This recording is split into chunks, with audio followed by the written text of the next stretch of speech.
I had some comments saying that I should bring back some traditional vlogging content. So here's one for you. It's about Twitter, the reality marble. How Twitter is a fake world crafted to perpetuate something akin to reality TV, um, so that so that television itself can stay afloat and still be able to create a semblance of reality. Because as soon as the 24-hour news cycle became a thing in the early 90s, it was immediately apparent that TV was fake, including the news, in that there's so much slant, so much pomp and circumstance given to events in order to make them newsworthy continually, that it creates a fictionalized version of the reality of things happening that only fixates on whatever makes good TV. It's not the news. It's not a, equal measure given to everything, of all like events. It is simply whatever will be best for ratings, gets the most news coverage. So, organized very heavily by time slots and things like that. Um, so, when the internet comes around, then suddenly you can look at reality. You can have conversations with people about what is really going on wherever they live, the differences between what things are like for you and what things are like for others. And, growing up with that, for me, having had the internet from a young age, taught me a lot about the differences between how I live and what's going on in the rest of the world.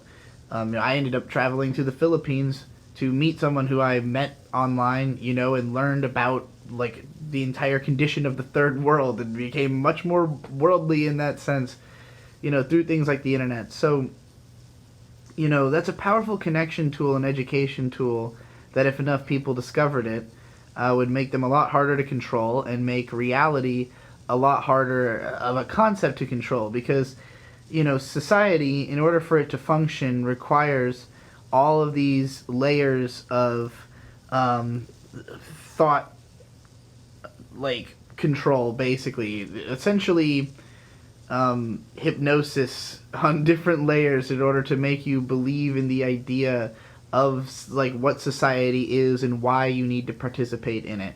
Whether religion is a part of it, news, propaganda, anything, advertising, all of these are trying to create an idea of the world beyond what is literal.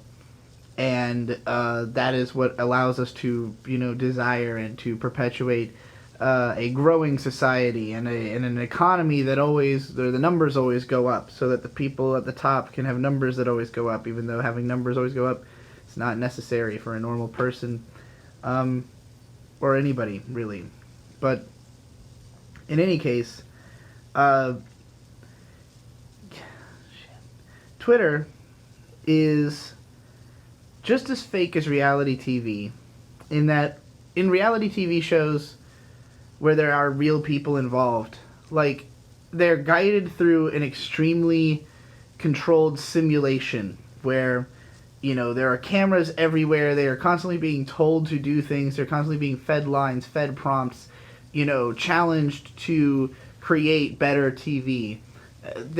Everything you see that is presented as though it's happening incidentally is actually happening in front of like way more crew than you could possibly think seems natural. Like, it just, the experiences that the people are having is literally extremely different from what is actually happening. Twitter allows this to be something that people participate in like they're in a reality TV show, except they don't get paid. And they think that they are participating in the news. They think that they are a part of reality, because of the fact that the blue checkmark system creates this idea that there is this league of informed people, or more worthy voices that are disseminating the information through Twitter. Even though, as we all know, blue checks mean basically nothing. So, like, it's this augmented reality where, through the heavily managed stuff that Twitter recommends to you, the heavily managed sidebar, and the heavily, managed topics of discussion, they control what we get mad about, what we, think is happening, like what we think is important, in a way that TV didn't have the power to ever even do, because, like, you can't participate in TV. You can participate in Twitter, and it makes everything feel that much more real and that much more important, even though it's actually that much more fake and that much more impotent.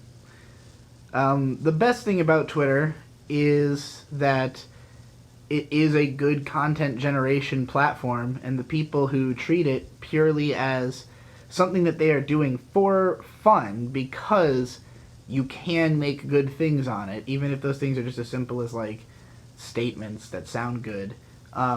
It's also great for posting art.